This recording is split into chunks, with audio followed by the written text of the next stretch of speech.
ਸਤਿ ਸ੍ਰੀ ਅਕਾਲ। ਤੁਸੀਂ ਵੇਖ ਰਹੇ ਹੋ ਪੰਜਾਬ ਮੇਲ USA TV। ਮੈਂ ਹਾਂ ਸੰਜੀਵ ਯਸ਼ ਖੰਨਾ। ਤੁਹਾਡਾ ਸਾਰਿਆਂ ਦਾ ਸਵਾਗਤ ਪੰਜਾਬ ਚਰਚਾ ਦੇ ਵਿੱਚ। ਪੰਜਾਬ ਦੇ ਵਿੱਚ, ਹਿੰਦੁਸਤਾਨ ਦੇ ਵਿੱਚ ਬਹੁਤ ਹੜਤਾਲਾਂ ਹੁੰਦੀਆਂ ਨੇ, ਅਸੀਂ ਜਾਣਦੇ ਹਾਂ। ਥਾਂ ਥਾਂ ਦੇ ਉੱਤੇ ਧਰਨੇ, ਥਾਂ ਥਾਂ ਦੇ ਉੱਤੇ ਪ੍ਰਦਰਸ਼ਨ, ਨਾਅਰੇਬਾਜ਼ੀ, ਬੈਨਰਸ ਲੈ ਕੇ ਲੋਕ ਸੜਕਾਂ ਦੇ ਉੱਤੇ ਨਿਕਲੇ ਹੋਏ ਨੇ। ਸੜਕਾਂ ਜਾਮ, ਚੱਕਾ ਜਾਮ, ਰੇਲਵੇ ਚੱਕਾ ਜਾਮ, ਬੱਸਾਂ ਦਾ ਚੱਕਾ ਜਾਮ, ਸਾਰੀਆਂ ਸੜਕਾਂ ਜਾਮ, ਨਾਅਰੇਬਾਜ਼ੀ। ਸੋ ਟ੍ਰੈਫਿਕ ਸਾਰਾ ਰੁਕਿਆ ਹੋਇਆ, ਪਬਲਿਕ ਬੇਹਾਲ, ਕਿੱਧਰੋਂ ਜਾਈਏ ਆਪਣੇ ਘਰ, ਕਿੱਧਰੋਂ ਕੰਮ ਤੇ ਜਾਈਏ। ਦੂਸਰੀ ਪਾਸੇ ਜਾਓ ਜੀ, ਪੁਲਿਸ ਵੀ ਉੱਥੇ ਖੜੀ ਹੈ। ਸਾਰੀਆਂ ਰੋਡਸ ਬਦਲ ਦਿਓ, ਉਸ ਦੂਸਰੀ ਰੋਡ ਤੋਂ ਟ੍ਰੈਫਿਕ ਸਾਰਾ ਬਦਲ ਦਿਓ, ਉਧਰੋਂ ਦੀ ਜਾਓ ਜੀ, ਭੀੜ ਭੜੱਕਾ, ਟ੍ਰੈਫਿਕ ਫਸੇ ਹੋਏ ਨੇ। ਪੀ ਪਾਂ ਪਾਂ ਪਾਂ ਸੜਕਾਂ ਦੇ ਉੱਤੇ ਹੌਰਨਸ ਦੇ ਸ਼ੋਰ ਪਏ ਹੋਏ ਨੇ। ਸੋ ਇਹ ਸਭ ਚੱਲਦਾ ਪਿਆ। ਇਹ ਜੀ ਹੈ ਧਰਨਾ, ਇਹ ਜੀ ਹੈ ਬੰਦ ਦੀ ਕਾਲ ਹੈ।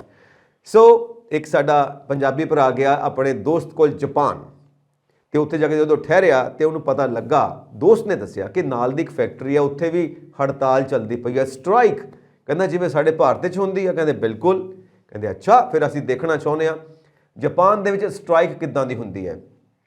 ਆਪਣੇ ਦੋਸਤ ਨਾਲ ਚਲਾ ਗਿਆ ਜੀ ਸਵੇਰੇ ਸਟ੍ਰਾਈਕ ਦੇਖਣ ਵਾਸਤੇ। ਸੋ ਜਦੋਂ ਉੱਥੇ ਪਹੁੰਚਦੇ ਨੇ ਤਾਂ ਦੇਖਦੇ ਨੇ ਕਿ ਫੈਕਟਰੀਆਂ ਵਿੱਚੋਂ ਧੂੰਆਂ ਨਿਕਲਦਾ ਪਿਆ, ਸਾਰਾ ਸਟਾਫ ਉੱਥੇ ਹਾਜ਼ਰ, ਸਾਰੀ ਗੱਲਬਾਤ ਉਵੇਂ ਚੱਲਦੀ ਪਈ ਹੈ ਜਿਵੇਂ ਫੈਕਟਰੀ ਰੈਗੂਲਰ ਚੱਲਦੀ ਆ, ਨਾਰਮਲ ਚੱਲਦੀ ਆ। ਸੋ ਉੱਥੇ ਜਾ ਕੇ ਜਦੋਂ ਪਤਾ ਲੱਗਾ ਕਿ ਸਾਰਾ ਸਟਾਫ ਵੀ ਮੌਜੂਦ ਆ, ਸਾਰੇ ਮੌਜੂਦ ਨੇ, ਕਹਿੰਦਾ ਫਿਰ ਸਟ੍ਰਾਈਕ ਕਾਹਦੀ ਆ। ਸਾਰੇ ਜਾਣੇ ਕੰਮ ਵੀ ਲੱਗੇ ਹੋਏ ਨੇ, ਫੈਕਟਰੀਆਂ ਦੇ ਵਿੱਚ ਸਮਾਨ ਵੀ ਬਣਦਾ ਪਿਆ, ਬੂਟਾਂ ਦੀ ਫੈਕਟਰੀ ਹੈ, ਸਾਰੇ ਬੂਟ ਵੀ ਬਣਦੇ ਪਏ ਨੇ।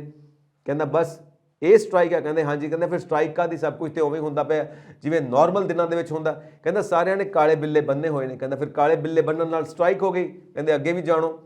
ਇਹ ਜਿਹੜੇ ਬੂਟ ਬਣਾਉਂਦੇ ਪਏ ਨੇ, ਇਹ ਸਿਰਫ ਖੱਬੇ ਪੈਰ ਦਾ ਬੂਟ ਬਣਾਉਂਦੇ ਪਏ ਨੇ, ਸੱਜੇ ਪੈਰ ਦਾ ਬੂਟ ਬਣਾਉਂਦੇ ਹੀ ਨਹੀਂ ਪਏ। ਪ੍ਰੋਡਕਸ਼ਨ ਓਨੀ ਹੁੰਦੀ ਪਈ ਆ। ਕਹਿੰਦੇ ਫਿਰ ਇਹਨਾਂ ਨਾਲ ਕੀ ਫਾਇਦਾ। ਕਹਿੰਦਾ ਇਹਨਾਂ ਨਾਲ ਫਾਇਦਾ ਇਹ ਹੋਏਗਾ ਕਿ ਜਿਹੜਾ ਫੈਕਟਰੀ ਦਾ ਮਾਲਕ ਹੈ, ਜਿਹੜਾ ਕੈਪਟਨ ਹੈ ਇੱਥੋਂ ਦੇ ਸ਼ਿਪ ਦਾ, ਯਾਨੀ ਕਿ ਫੈਕਟਰੀ ਦਾ ਮਾਲਕ ਹੈ, ਜਿਹੜਾ ਓਨਰ ਹੈ, ਉਦੋਂ ਤੱਕ ਮਾਲ ਸਪਲਾਈ ਨਹੀਂ ਕਰ ਸਕਦਾ ਮਾਰਕੀਟ ਦੇ ਵਿੱਚ ਜਦੋਂ ਤੱਕ ਦੋਨੋਂ ਜੋੜੀਆਂ ਨਾ ਬਣ ਜਾਣ, ਪੂਰਾ ਬੂਟ ਦਾ ਜੋੜਾ ਨਾ ਬਣ ਜਾਏ। ਇਸ ਕਰਕੇ ਇਹ ਸਿਰਫ ਖੱਬਾ ਪੈਰ ਬਣਾਉਂਦੇ ਪਏ ਨੇ, ਸੱਜਾ ਪੈਰ ਬਣਾਉਂਦੇ ਹੀ ਨਹੀਂ ਪਏ। ਜਦੋਂ ਫੈਕਟਰੀ ਦਾ ਮਾਲਕ ਇਹਨਾਂ ਦੀ ਗੱਲ ਮੰਨ ਲੂਗਾ, ਉਸ ਤੋਂ ਬਾਅਦ ਇਹ ਸੱਜਾ ਪੈਰ ਬਣਾਉਣਾ ਸ਼ੁਰੂ ਕਰਨਗੇ। ਫਿਰ ਜਾ ਕੇ ਸਪਲਾਈ ਉੱਦਾਂ ਹੀ ਹੋਏਗੀ ਜਿਵੇਂ ਮਾਰਕੀਟ 'ਚ ਹੁੰਦੀ ਹੈ, ਪਰ ਪ੍ਰੋਡਕਸ਼ਨ ਦੀ ਰਫ਼ਤਾਰ ਓਨੀ ਹੋ ਰਹੇਗੀ ਜਿੰਨੀ ਰਫ਼ਤਾਰ ਨਾਲ ਇਹ ਖੱਬੇ ਪੈਰ ਦਾ ਜੋੜਾ ਬਣਾਉਂਦੇ ਪਏ ਨੇ, ਓਨੀ ਰਫ਼ਤਾਰ ਨਾਲ ਇਹ ਸੱਜੇ ਪੈਰ ਦਾ ਜੋੜਾ ਬਣਾਉਣਗੇ। ਤਾਂ ਇਸ ਤਰ੍ਹਾਂ ਜਾ ਕੇ ਸਟ੍ਰਾਈਕ ਖਤਮ ਹੋਏਗੀ ਜਦੋਂ ਇਹ ਸਾਰੀਆਂ ਗੱਲਾਂ ਮੰਨ ਲਈਆਂ ਜਾਣਗੀਆਂ, ਕਿਉਂਕਿ ਪ੍ਰੋਡਕਸ਼ਨ ਓਨੀ ਹੋਣੀ ਚਾਹੀਦੀ ਹੈ ਜਿੰਨੀ ਰੈਗੂਲਰ ਹੁੰਦੀ ਹੈ, ਤਾਂ ਕਿ ਦੇਸ਼ ਨੂੰ ਕੋਈ ਨੁਕਸਾਨ ਨਾ ਹੋਵੇ, ਇਕਨੋਮੀ ਨੂੰ ਕੋਈ ਨੁਕਸਾਨ ਨਾ ਹੋਵੇ। ਸੋ ਇਸ ਤਰ੍ਹਾਂ ਦੀ ਇੰਟੈਲੀਜੈਂਟ ਸੋਚ ਦੇ ਨਾਲ ਸਟ੍ਰਾਈਕ ਕੀਤੀ ਹੋਈ ਜਾਪਾਨ ਦੇ ਵਿੱਚ ਲੋਕਾਂ ਨੇ। ਦੇਸ਼ ਨੂੰ, ਸੋਸਾਇਟੀ ਨੂੰ ਕਿਸੇ ਤਰ੍ਹਾਂ ਦਾ ਕੋਈ ਨੁਕਸਾਨ ਨਹੀਂ ਹੋਣਾ ਚਾਹੀਦਾ। ਫੈਕਟਰੀ ਓਨਰ ਨੂੰ ਵੀ ਕੋਈ ਨੁਕਸਾਨ ਨਹੀਂ ਹੋਏਗਾ, ਕਿਉਂਕਿ ਲੇਟਰ ਔਰ ਸੂਨਰ ਉਹ ਆਪਣਾ ਪ੍ਰੋਫਿਟ ਪੂਰਾ ਕਰ ਲਏਗਾ। ਸੋ ਇਸ ਤਰ੍ਹਾਂ ਜਦੋਂ ਸਪਲਾਈ ਕ੍ਰੀਏਟ ਕੀਤੀ ਜਾਏਗੀ। ਸੋ ਇਹ ਇੱਕ ਤਰੀਕਾ ਸਟ੍ਰਾਈਕ ਕਰਨ ਦਾ। ਕਹਿੰਦਾ ਪਰ ਸਾਡੇ ਹਿੰਦੁਸਤਾਨ ਦੇ ਵਿੱਚ ਤਾਂ ਬਿਲਕੁਲ ਹੀ ਉਲਟਾ ਹੁੰਦਾ ਹੈ। ਕਹਿੰਦੇ ਹੁਣ ਜੀ ਦੇਖੋ, ਇਸ ਉਲਟੀ ਚੀਜ਼ ਨੂੰ ਸਿੱਧਾ ਕਿਵੇਂ ਕਰਨਾ ਹੈ, ਇਹ ਤਾਂ ਪਬਲਿਕ ਦੇ ਹੱਥ ਹੈ, ਤੇ ਪਬਲਿਕ ਕਿਵੇਂ ਕਰੇ ਕਿਵੇਂ ਨਾ ਕਰੇ, ਇਸ ਬਾਰੇ ਗੱਲਬਾਤ ਕਰਾਂਗੇ। ਸਾਡੇ ਨਾਲ ਸਟੂਡੀਓ ਵਿੱਚ ਮੌਜੂਦ ਨੇ ਪਵਨਦੀਪ ਸ਼ਰਮਾ, ਸਾਡੇ ਪੋਲੀਟੀਕਲ ਐਨਾਲਿਸਟ, ਸੋਸਾਇਟੀ ਬਾਰੇ ਵੀ ਕਾਫੀ ਜਾਣਕਾਰੀ ਰੱਖਦੇ ਨੇ। ਚਲੋ ਉਹਨਾਂ ਨਾਲ ਗੱਲਬਾਤ ਕਰਦੇ ਹਾਂ। ਪਵਨ ਜੀ, ਵੈਲਕਮ ਟੂ ਦ ਸ਼ੋਅ। ਧੰਨਵਾਦ ਸੰਜੀਵ ਜੀ, ਔਰ ਪੰਜਾਬ ਮੇਲ USA TV ਦੇਖ ਰਹੇ ਨੈਸ਼ਨਲ ਇੰਟਰਨੈਸ਼ਨਲ ਵਿਊਜ਼ ਨੂੰ ਮੇਰੀ ਪਿਆਰ ਭਰੀ ਸਤਿ ਸ੍ਰੀ ਅਕਾਲ। ਸੋ ਮੈਂ ਸਟ੍ਰਾਈਕ ਦਾ ਹਾਲ ਸੁਣਾਇਆ, ਜਾਪਾਨ ਦੇ ਨਾਲ ਭਾਰਤ ਦਾ ਇੱਕ ਕੰਪੈਰੀਜ਼ਨ ਕਰਕੇ ਦੇਖਿਆ। ਸੋ ਕੀ ਹਾਲ ਚਾਲ ਹੈ ਸਾਡੀਆਂ ਸਟ੍ਰਾਈਕਾਂ ਦਾ, ਕਿਉਂਕਿ ਅੱਜ ਕੱਲ੍ਹ ਵੀ ਪੰਜਾਬ ਦੇ ਵਿੱਚ ਬੜੇ ਧਰਨੇ ਚੱਲਦੇ ਪਏ ਨੇ, ਪ੍ਰਦਰਸ਼ਨ ਹੋ ਰਹੇ ਨੇ। ਦੇਖੋ ਸੰਜੀਵ ਜੀ, ਜਿਹੜੀ ਸਟ੍ਰਾਈਕ ਦਾ ਤੁਸੀਂ ਇਸ ਵੇਲੇ ਵਿਖਾਣ ਕੀਤਾ ਹੈਗਾ, ਉਹ ਬੜੀ ਇੱਕ ਰੈਲੇਵੈਂਟ, ਬੜੀ ਆਈਡੀਅਲ, ਬੜੀ ਇੱਕ ਤੌਰ ਤਰੀਕੇ ਨਾਲ ਮੰਨੀ ਜਾਣ ਵਾਲੀ ਇੱਕ ਸਟ੍ਰਾਈਕ ਸੀਗੀ। ਪਰ ਇਹਦੇ ਬਰਾਇਸ ਉਲਟ ਸਾਡੇ ਦੇਸ਼ ਦੇ ਵਿੱਚ ਇਦਾਂ ਦੇ ਧਰਨੇ, ਪ੍ਰਦਰਸ਼ਨ, ਇਦਾਂ ਦੀਆਂ ਸਟ੍ਰਾਈਕਸ ਹੁੰਦੀਆਂ ਜਿਹਦੇ ਨਾਲ ਆਮ ਆਵਾਮ ਦਾ ਬੜਾ ਵੱਡਾ ਨੁਕਸਾਨ ਹੁੰਦਾ ਹੈ, ਗਵਰਨਮੈਂਟ ਦਾ ਬੜਾ ਵੱਡਾ ਨੁਕਸਾਨ ਹੁੰਦਾ, ਪਬਲਿਕ ਐਕਸਚੇਕਰ ਦਾ ਬੜਾ ਵੱਡਾ ਨੁਕਸਾਨ ਹੁੰਦਾ। ਔਰ ਜਿਸ ਤਰ੍ਹਾਂ ਅਸੀਂ ਪਿਛਲੇ ਸਮੇਂ ਦੇ ਵਿੱਚ ਦੇਖ ਰਹੇ ਹਾਂ ਕਿ ਪੰਜਾਬ ਦੇ ਵਿੱਚ ਲੰਮੇ ਸਮੇਂ ਤੋਂ, ਜੇ 6-7 ਮਹੀਨੇ ਸਰਕਾਰ ਬਣੀ ਨੂੰ ਹੋਏ ਆਮ ਆਦਮੀ ਪਾਰਟੀ ਦੀ, ਤੇ ਲੰਮੇ ਸਮੇਂ ਤੋਂ ਬਹੁਤ ਸਾਰੇ ਲੋਕ, ਬਹੁਤ ਸਾਰੇ ਡਿਪਾਰਟਮੈਂਟਸ, ਬਹੁਤ ਸਾਰੇ ਵਪਾਰੀ ਲੋਕ ਵੱਖ-ਵੱਖ ਸਮੇਂ ਦੇ ਉੱਤੇ ਪ੍ਰਦਰਸ਼ਨ ਕਰ ਰਹੇ ਆ, ਸਟ੍ਰਾਈਕਸ ਦੇ ਵਿੱਚ ਸ਼ਮੂਲੀਅਤ ਕਰ ਰਹੇ ਆ। ਔਰ ਇਸੇ ਦੌਰਾਨ ਹੀ ਇਸ ਵੀਕ ਦੀ ਅਸੀਂ ਜੇ ਗੱਲ ਕਰਦੇ ਹਾਂ ਤੇ ਟਰਾਂਸਪੋਰਟ ਵਿਭਾਗ ਦੇ ਸਰਕਾਰੀ ਕਰਮਚਾਰੀਆਂ ਨੇ, ਕਰਮੀਆਂ ਨੇ ਵੀ ਇਸ ਵੇਲੇ ਹੜਤਾਲ ਕੀਤੀ। ਕਿਤੇ ਕੋਈ ਉਹਨਾਂ ਦੇ ਵਿੱਚ ਆਪਸੀ ਉਲਝਣ ਹੋ ਗਈ ਕਿ ਕਿਸੇ ਇੱਕ ਟਿਕਟ ਚੈਕਰ ਦਾ ਗਲਤ ਤਰੀਕੇ ਦੇ ਨਾਲ ਰਿਪੋਰਟ ਬਣਾਈ ਗਈ, ਉਹਦੇ ਉੱਤੇ ਆਰੋਪ ਲੱਗੇ ਕਿ ਉਸਨੇ ਜਿਹੜੇ ਆ ਟਿਕਟਾਂ ਨਹੀਂ ਵੰਡੀਆਂ ਔਰ ਪੈਸੇ ਜੇਬ ਦੇ ਵਿੱਚ ਪਾ ਲਏ, ਔਰ ਉਹਦੀ ਚੈਕਿੰਗ ਵੇਲੇ ਉਹਦੇ ਉੱਤੇ ਕਾਰਵਾਈ ਜਿਹੜੀ ਹੈ ਸਰਅੰਜਾਮ ਕੀਤੀ ਗਈ। ਉਸੇ ਤਹਿਤ ਹੀ ਫਿਰ ਪੂਰੇ ਪੰਜਾਬ ਦੇ ਵਿੱਚ ਪੀਆਰਟੀਸੀ ਤੋਂ ਲੈ ਕੇ ਹੋਰ ਜਿਹੜੇ ਬੱਸਿਸ ਹੈਗੀਆਂ ਉਹਨਾਂ ਨੇ ਮੁਲਾਜ਼ਮਾਂ ਨੇ ਸਟ੍ਰਾਈਕ ਕੀਤੀ, ਧਰਨੇ ਪ੍ਰਦਰਸ਼ਨ ਕਰ ਦਿੱਤੇ ਰੋਡਸ ਦੇ ਉੱਤੇ, ਬੱਸ ਸਟੈਂਡ ਦੇ ਉੱਤੇ। ਫਿਰ ਤੁਸੀਂ ਦੇਖੋ ਜਿਹੜੇ ਮੁਸਾਫਿਰ ਹੁੰਦੇ ਆ ਜਿਨ੍ਹਾਂ ਨੇ ਸਫ਼ਰ ਕਰਨਾ ਹੁੰਦਾ, ਮੂਵ ਕਰਨਾ ਹੁੰਦਾ ਇੱਕ ਜ਼ਿਲ੍ਹੇ ਤੋਂ ਦੂਸਰੇ ਸ਼ਹਿਰ ਦੇ ਅੰਦਰ, ਉਹਨਾਂ ਸਾਰੇ ਲੋਕਾਂ ਨੂੰ ਬੜੀ ਦਿੱਕਤ ਆਈ। ਆਮ ਲੋਕਾਂ ਨੂੰ ਖੱਜਲ ਖੁਆਰੀ ਦਾ ਸਾਹਮਣਾ ਇਹਦੇ ਉੱਤੇ ਕਰਨਾ ਪਿਆ ਔਰ ਰਿਜ਼ਲਟ ਫਿਰ ਕੀ ਨਿਕਲਿਆ ਕਿ ਸਾਰੀਆਂ ਮੰਗਾਂ ਜਿਹੜੀਆਂ ਇਹਨਾਂ ਲੋਕਾਂ ਨੇ ਰੱਖੀਆਂ ਸੀ ਕਿ ਬਿਨਾਂ ਜਾਂਚ ਤੋਂ ਹੀ ਉਸ ਜਿਹੜਾ ਸੋ ਕਾਲਡ ਪਹਿਲਾਂ ਦੋਸ਼ੀ ਕਿਹਾ ਗਿਆ ਸੀ ਵਿਅਕਤੀ ਉਹਨੂੰ ਜਿਹੜਾ ਉਹ ਬਿਨਾਂ ਜਾਂਚ ਤੋਂ ਹੀ ਛੱਡਿਆ ਜਾਵੇ ਔਰ ਉਹਨੂੰ ਫਿਰ ਬਹਾਲ ਕੀਤਾ ਜਾਵੇ ਔਰ ਸਾਰੀਆਂ ਮੰਗਾਂ ਹੋਰ ਵੀ ਜਿਹੜੀਆਂ ਹੈਗੀਆਂ ਉਹ ਮੰਨ ਲਈਆਂ ਜਾਣ। ਜੀ। ਤੇ ਆਮ ਆਦਮੀ ਪਾਰਟੀ ਦੇ ਖੱਜਲ ਖੁਆਰੀ ਤੋਂ ਬਾਅਦ ਫਿਰ ਇਹ ਗੱਲ ਮੰਨ ਲਈ ਹੈ ਔਰ ਸਮਝਣ ਸੋਚਣ ਵਾਲੀ ਗੱਲ ਇਹ ਵੀ ਹੈਗੀ ਹੈ ਕਿ ਬਹੁਤ ਸਾਰੇ ਹਰ ਫੀਲਡ ਦੇ ਵਿੱਚ ਆਂਗਣਵਾੜੀ ਜਿਹੜੇ ਵਰਕਰਸ ਹੈਗੀਆਂ ਜਿਨ੍ਹਾਂ ਨੂੰ ਇਹ ਸਰਕਾਰ ਬਣਨ ਤੋਂ ਪਹਿਲਾਂ ਕਹਿੰਦੇ ਸੀ ਅਸੀਂ ਦੁੱਗਣੇ ਪੈਸੇ ਦੇਵਾਂਗੇ, ਅਸੀਂ ਇਹਨਾਂ ਨੂੰ ਐਮਪਾਵਰ ਕਰਾਂਗੇ, ਅਸੀਂ ਇਹਨਾਂ ਦੀਆਂ ਪੋਸਟਾਂ ਵਧਾਵਾਂਗੇ, ਇਹਨਾਂ ਲੋਕਾਂ ਨੂੰ ਪੱਕੇ ਕਰਾਂਗੇ, ਹੋਰ ਵੀ ਜਿਹੜੀਆਂ ਮੰਗਾਂ ਹੁੰਦੀਆਂ ਉਹ ਸਾਰੀਆਂ ਇਹਨਾਂ ਨੂੰ ਖੁਆਬ ਸੁਪਨੇ ਦਿਖਾ ਦਿੱਤੇ। ਪਰ ਅੱਜ ਸਰਕਾਰ ਬਣੇ ਇੰਨੇ ਮਹੀਨੇ ਹੋ ਗਏ, ਉਹਨਾਂ ਦੀ ਕੋਈ ਸੁਣਵਾਈ ਨਹੀਂ, ਉਹਨਾਂ ਨੂੰ ਕੋਈ ਏਦਾਂ ਦੀ ਜੋ ਆਸ਼ਵਾਸਨ ਪਹਿਲਾਂ ਦਿੱਤੇ ਗਏ ਹੁਣ ਕਿਤੇ ਵੀ ਪੂਰੇ ਨਹੀਂ ਕੀਤੇ। ਉਹ ਵੀ ਭਗਵੰਤ ਸਿੰਘ ਮਾਨ ਹੋਣਾ ਦੇ ਘਰ ਜਾ ਕੇ ਵੱਡੀ ਤਾਦਾਦ ਦੇ ਵਿੱਚ ਜਾ ਕੇ ਬੈਠ ਗਏ ਆ, ਧਰਨਾ ਪ੍ਰਦਰਸ਼ਨ ਕਰ ਰਹੇ ਆ, ਸਟ੍ਰਾਈਕ ਕਰ ਰਹੇ ਆ। ਪੁਲਿਸ ਦੇ ਨਾਲ ਉਲਝਣ ਹੋ ਰਹੀ ਹੈ, ਕੁੱਟਮਾਰ ਹੁੰਦੀ ਹੈ, ਫਿਰ ਇੱਕ ਦੂਜੇ ਦੇ ਨਾਲ ਉਲਝਦੇ ਨੇ, ਮੀਡੀਆ ਦੀਆਂ ਖਬਰਾਂ ਬਣਦੀਆਂ, ਅਖਬਾਰਾਂ ਦੀਆਂ ਸੁਰਖੀਆਂ ਬਣਦੀਆਂ, ਸਾਰੀਆਂ ਗੱਲਾਂ। ਇਹ ਸਾਰੇ ਹਾਲਾਤ ਜਿਹੜੇ ਆ ਇਸ ਵੇਲੇ ਪੰਜਾਬ ਦੇ ਵਿੱਚ ਨਾਕਾਬਿਲੇ ਤਾਰੀਫ਼ ਹੈਗੇ ਆ, ਇਹਨਾਂ ਨੂੰ ਐਕਸੈਪਟੇਬਲ ਨਹੀਂ ਹੈਗੇ। ਜਿਹੜੇ ਕਰਮਚਾਰੀ ਹੈਗੇ ਆ ਕਿਤੇ ਉਹ ਕੰਮ ਕਰਨ ਤੋਂ ਭੱਜਦੇ ਆ, ਜੇ ਕੋਈ ਕੰਮ ਕਰਨਾ ਚਾਹੁੰਦਾ ਤੇ ਉਹਨਾਂ ਨੂੰ ਰਾਈਟ ਜੋਬ ਫॉर ਰਾਈਟ ਮੈਨ ਨਹੀਂ ਮਿਲਦੀ, ਰਾਈਟ ਪਲੇਸ ਨਹੀਂ ਮਿਲਦੀ, ਅੰਡਰਪੇ ਮਿਲਦੀ ਹੈ। ਜੇ ਕੋਈ ਮਿਹਨਤੀ ਮਿਹਨਤਕਸ਼ EMPLOYEE ਹੈਗਾ ਉਹ ਆਪਣੀ ਜ਼ਿੰਦਗੀ ਬਤੀਤ ਕਰਨ ਵਾਸਤੇ ਉਹਨੇ ਉਸ ਲੈਵਲ ਦਾ ਸਰਮਾਇਆ ਇਕੱਠਾ ਨਹੀਂ ਕਰ ਸਕਦਾ ਨੌਕਰੀ ਦੇ ਵਿੱਚ। ਜੇ ਕੋਈ ਕਰਦਾ ਡਿਜ਼ਰਵ ਕਰਦਾ ਜੋਬ ਨੂੰ, ਉਹ ਸਟ੍ਰਾਈਕਸ ਦੇ ਉੱਤੇ ਆ ਕੇ ਬੈਠੇ ਆ, ਪੜ੍ਹਿਆ ਲਿਖਿਆ ਯੂਥ ਬੈਠਾ, ਚਾਹੇ ਉਹ ਐਜੂਕੇਸ਼ਨ ਡਿਪਾਰਟਮੈਂਟ ਦੇ ਹੋਣ, ਟਰਾਂਸਪੋਰਟ ਡਿਪਾਰਟਮੈਂਟ ਦੇ ਹੋਣ, ਪਿੰਡਾਂ ਦੇ ਲੋਕ ਕਿਤੇ ਹੜਤਾਲਾਂ ਤੇ ਬਹਿ ਜਾਂਦੇ ਆ, ਮਾਈਨਿੰਗ ਮਾਫੀਆ ਦੇ ਖਿਲਾਫ ਝਗੜਾ ਹੁੰਦਾ ਤੇ ਉਹਨਾਂ ਦੇ ਕਹਿਣ ਦੇ ਮੁਤਾਬਕ ਪਿੰਡਾਂ ਦੇ ਵਿੱਚ ਬਹੁਤ ਸਾਰੀ ਜਗ੍ਹਾ ਦੇ ਉੱਤੇ ਜਿੱਥੇ ਮਾਈਨਿੰਗ ਲੋਕੀ ਇਲੀਗਲ ਮਾਈਨਿੰਗ ਰੋਕਣ ਗਏ, ਉੱਥੇ ਪੁਲਿਸ ਨੇ ਜਿਹੜਾ ਉਹਨਾਂ ਦੇ ਉੱਤੇ ਲਾਠੀ ਚਾਰਜ ਕਰ ਦਿੱਤਾ, ਕਈਆਂ ਦੇ ਸੱਟਾਂ ਲੱਗੀਆਂ। ਉਲਟਾ ਇਹ ਕੁਝ ਪੰਚਾਇਤਾਂ ਦਾ ਕਹਿਣਾ ਤੇ ਇਹ ਵੀ ਹੈਗਾ ਕਿ ਦੋਸ਼ੀਆਂ ਦੇ ਖਿਲਾਫ FIR ਦਰਜ ਔਰ ਇਹ ਵੀ ਅਖਬਾਰਾਂ ਦੀ ਜ਼ੀਨਤ ਇਸ ਵੇਲੇ ਏਦਾਂ ਦੀਆਂ ਖਬਰਾਂ ਬਣੀਆਂ। ਸੋ ਇੱਥੋਂ ਸੰਜੀਵ ਜੀ ਸਿੱਧਾ ਸਮਝ ਆਉਂਦਾ ਕਿ ਪੰਜਾਬ ਦਾ ਜਿਹੜਾ legislative reform, administrative reform, official reform ਸੀ ਜਿਹੜੀਆਂ ਆਮ ਆਦਮੀ ਪਾਰਟੀ ਦੀ ਸਰਕਾਰ ਗੱਲਾਂ ਕਰਦੀ ਸੀ ਕਿ ਅਸੀਂ ਬਦਲਾਵ ਲਿਆਵਾਂਗੇ, ਸਾਰੇ ਸਿਸਟਮ ਨੂੰ ਸੁਧਾਰ ਦੇਵਾਂਗੇ, ਆਪਣੇ ਆਪ ਲੋਕਾਂ ਨੂੰ ਉਹਨਾਂ ਦੇ ਹੱਕ ਮਿਲਣੇ ਸ਼ੁਰੂ ਹੋ ਜਾਣਗੇ। ਲੋਕਾਂ ਨੂੰ ਬਹੁਤ ਜ਼ਿਆਦਾ ਕੋਈ ਏਦਾਂ ਦੀ ਸਖਤ ਮਿਹਨਤ ਨਹੀਂ ਕਰਨੀ ਪਏਗੀ ਆਪਣੇ ਹੱਕਾਂ ਨੂੰ, ਆਪਣੇ ਰਾਈਟਸ ਨੂੰ ਔਰ ਆਪਣੇ ਜੈਨੂਇਨ ਕੰਮਾਂ ਨੂੰ ਕਰਾਉਣ ਲਈ। ਪਰ ਇਸ ਦੇ ਬਰਾਇਸ ਉਲਟ ਸਾਰਾ ਕੁਝ ਹੀ ਉਲਟ ਸਾਨੂੰ ਇਸ ਵੇਲੇ ਸਾਹਮਣੇ ਦਿਸ ਰਿਹਾ ਹੈਗਾ। ਲਾਅ ਐਂਡ ਆਰਡਰ ਦੀ ਸਥਿਤੀ ਵੀ ਬੜੀ ਕ੍ਰਿਟੀਕਲ ਸਟੇਜ ਤੇ ਆ ਗਈ ਹੈ। ਲੋਕ ਸੜਕਾਂ ਤੇ ਆ ਗਏ ਨੇ, ਕਰਮਚਾਰੀ ਸੜਕਾਂ ਤੇ ਆ ਗਏ। ਕੋਈ ਵਿਭਾਗ ਇਸ ਵੇਲੇ ਉਨੀ ਪ੍ਰਮੁਖਤਾ ਦੇ ਨਾਲ ਐਡਿਕੁਏਟਲੀ ਉਨੀ ਲੈਵਲ ਦੇ ਨਾਲ ਕੰਮ ਨਹੀਂ ਕਰ ਪਾ ਰਿਹਾ। ਸੋ ਇੱਥੋਂ ਸਿੱਧਾ ਸਮਝ ਆਉਂਦਾ ਕਿ ਜੇ ਧਰਨੇ ਪ੍ਰਦਰਸ਼ਨ ਜਿਸ ਤਰ੍ਹਾਂ ਤੁਸੀਂ ਗੱਲ ਕੀਤੀ ਹੈ, ਓਵਰਆਲ ਨੁਕਸਾਨ ਜਿਹੜਾ ਨਹੀਂ ਸੀ ਹੋਣਾ, ਪਰ ਆਪਣਾ ਰੋਸ ਜ਼ਾਹਰ ਕਰਨ ਦਾ ਇੱਕ ਤਰੀਕਾ ਅਪਣਾ ਲਿਆ ਗਿਆ। ਪਰ ਪੰਜਾਬ ਦੇ ਵਿੱਚ ਕਹਿ ਲਓ ਜਾਂ ਸਾਡੇ ਦੇਸ਼ ਦੇ ਵਿੱਚ ਕਿਤੇ ਧੋੜ-ਭੰਨ ਦੀ ਗੱਲ ਹੁੰਦੀ ਹੈ, ਕਿਤੇ ਜਿਹੜਾ ਡੈਮੋਕ੍ਰੈਟਿਕ ਸਿਸਟਮ ਹੁੰਦਾ ਉਹਨੂੰ ਤੋੜਨ ਦੀ ਗੱਲ ਹੁੰਦੀ ਆ, ਆਪਸੀ ਭਾਈਚਾਰੇ ਨੂੰ ਉਖੜਨ ਦੀ ਗੱਲ ਜਿਹੜੀ ਲੋਕ ਕਰ ਦਿੰਦੇ ਆ, ਵਿਤਕਰੇ ਦੀ ਗੱਲ ਕਰ ਦਿੰਦੇ ਆ, ਕਿਤੇ ਸੜਕਾਂ ਜਾਮ ਕਰ ਲਈਆਂ ਜਾਂਦੀਆਂ। ਕਈ ਵਾਰੀ ਐਂਬੂਲੈਂਸਿਸ ਨੂੰ ਕੋਈ ਪੇਸ਼ੈਂਟ ਲੈ ਕੇ ਜਾ ਰਹੇ ਹੁੰਦੇ ਆ, ਉਹਨਾਂ ਨੂੰ ਵੀ ਆਪਣੀ ਮੂਵਮੈਂਟ ਕਰਨ ਦੇ ਵਿੱਚ ਦਿੱਕਤ ਆਉਂਦੀ ਆ। ਕਿਸੇ ਵੇਲੇ ਕੋਈ ਜਿਹੜਾ ਇਨਸਾਨ ਹੈ, ਕੋਈ ਵਿਅਕਤੀ ਹੈ ਜੇ ਜ਼ਰੂਰੀ ਕੰਮ ਲਈ ਜਾਂਦਾ, ਉਹਨੂੰ ਉੱਥੇ ਰੁਕਾਵਟ ਪੈਦਾ ਹੋ ਜਾਂਦੀ ਹੈ। ਬਹੁਤ ਸਾਰੇ ਏਦਾਂ ਦੇ ਰਿਸੋਰਸਿਸ ਫਿਰ ਏਦਾਂ ਦੇ ਤੱਤਵ ਜਿਹੜੇ ਉਹ ਇਕੱਠੇ ਹੋ ਜਾਂਦੇ ਆ, ਜਿਹਦੇ ਨਾਲ ਸੜਕਾਂ ਜਾਮ ਹੁੰਦੀਆਂ, ਸਰਕਾਰੀ ਕੰਮ ਰੋਕੇ ਜਾਂਦੇ ਆ, ਜਿਹਦੇ ਨਾਲ ਇਹ ਸਮਝ ਆਉਂਦਾ ਕਿ ਆਮ ਅਵਾਮ ਜਿਨ੍ਹਾਂ ਦਾ ਇਸ ਗੱਲ ਨਾਲ ਕੋਈ ਲੈਣਾ ਦੇਣਾ ਨਹੀਂ ਹੁੰਦਾ, ਜਿਹੜੇ ਲੋਕ ਘਰਾਂ ਤੋਂ ਕੰਮ ਤੇ ਕੰਮ ਤੋਂ ਘਰ ਜਾਂਦੇ ਨੇ, ਟੈਕਸ ਪੇ ਕਰਦੇ ਨੇ, ਦੇਸ਼ ਦੀ ਤਰੱਕੀ ਵਿੱਚ ਹਿੱਸਾ ਪਾਉਂਦੇ ਨੇ, ਸ਼ਰਾਫਤ ਨਾਲ ਆਪਣੀ ਜ਼ਿੰਦਗੀ ਬਤੀਤ ਕਰਦੇ ਆ, ਉਹਨਾਂ ਨੂੰ ਜਦੋਂ ਖੱਜਲ ਖੁਆਰੀ ਹੁੰਦੀ ਹੈ, ਜਦੋਂ ਮਹਿਲਾਵਾਂ ਨੂੰ ਖੱਜਲ ਖੁਆਰੀ ਹੁੰਦੀ ਹੈ, ਜਦੋਂ ਮੈਡੀਕਲ ਐਂਬੂਲੈਂਸਿਸ ਜਿਹੜੀਆਂ ਉਹ ਨਿਕਲਣ ਨਹੀਂ ਦਿੱਤੀਆਂ ਜਾਂਦੀਆਂ ਤੇ ਫਿਰ ਸਾਨੂੰ ਸਮਝ ਆਉਂਦਾ।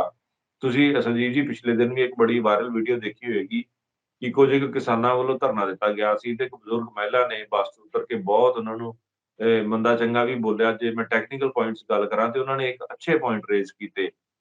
ਕਿਸਾਨਾਂ ਨੂੰ ਭਾਵੇਂ ਉਹ ਗੱਲ ਮੰਦੀ ਲੱਗੀ ਹੋਵੇ, ਬੁਰੀ ਲੱਗੀ ਹੋਵੇ ਤੇ ਕੁਛ ਇੱਕ ਤਬਕੇ ਨੂੰ ਲੱਗੀ ਹੋਵੇ, ਪਰ ਉਹਨਾਂ ਨੇ ਵੈਲਿਡ ਪੁਆਇੰਟ ਰੇਜ਼ ਕੀਤੇ ਕਿ ਸਾਡੇ ਆਮ ਲੋਕਾਂ ਦੀ ਇਸ ਦੇ ਵਿੱਚ ਕੀ ਗਲਤੀ ਹੈਗੀ ਹੈ। ਤੁਹਾਨੂੰ ਲੋਕਾਂ ਨੂੰ ਸਾਰੀ ਚੀਜ਼ਾਂ ਮੁਯੱਸਰ ਹੋ ਗਈਆਂ, ਮੰਗਾਂ ਮੰਨ ਲਈਆਂ ਜਾਂਦੀਆਂ, ਸਾਰਾ ਕੁਝ ਹੋ ਜਾਂਦਾ। ਪਰ ਇੱਕ ਬਜ਼ੁਰਗ ਉਹਨਾਂ ਨੇ ਕਿਹਾ ਕਿ ਮੈਂ ਇੱਕ ਬਜ਼ੁਰਗ ਔਰਤ ਹਾਂ, ਮੈਂ ਕਿਸ ਤਰ੍ਹਾਂ ਇੰਨੀ ਦੇਰ ਇੱਥੇ ਵੇਟ ਕਰ ਸਕਦੀ, ਖੜੀ ਹੋ ਸਕਦੀ ਹਾਂ ਜਾਂ ਰਸਤੇ ਦੇ ਵਿੱਚ ਰੁਕਾਵਟ ਪੈਦਾ ਕੀਤੀ, ਮੈਂ ਆਪਣੀ ਮੰਜ਼ਿਲ ਤੇ ਪਹੁੰਚਣਾ, ਮੈਨੂੰ ਉੱਥੇ ਵੀ ਜਾਣ ਨਹੀਂ ਦਿੱਤਾ ਜਾ ਰਿਹਾ। ਸੋ ਇਸ ਕਰਕੇ ਇਹ ਸਾਰੀਆਂ ਗੱਲਾਂ ਦੇ ਨਾਲ ਓਵਰਆਲ ਪਬਲਿਕ ਦਾ ਆਪਣਾ ਹੀ ਨੁਕਸਾਨ ਹੁੰਦਾ ਹੈ, ਗਵਰਨਮੈਂਟ ਪ੍ਰੋਸੀਜਰਸ ਦਾ ਨੁਕਸਾਨ ਹੁੰਦਾ ਹੈ, ਐਕਸਚੇਕਰ ਦਾ ਨੁਕਸਾਨ ਹੁੰਦਾ, ਪਬਲਿਕ ਦੇ ਅਦਾਰਿਆਂ ਨੂੰ ਨੁਕਸਾਨ ਪਹੁੰਚਦਾ।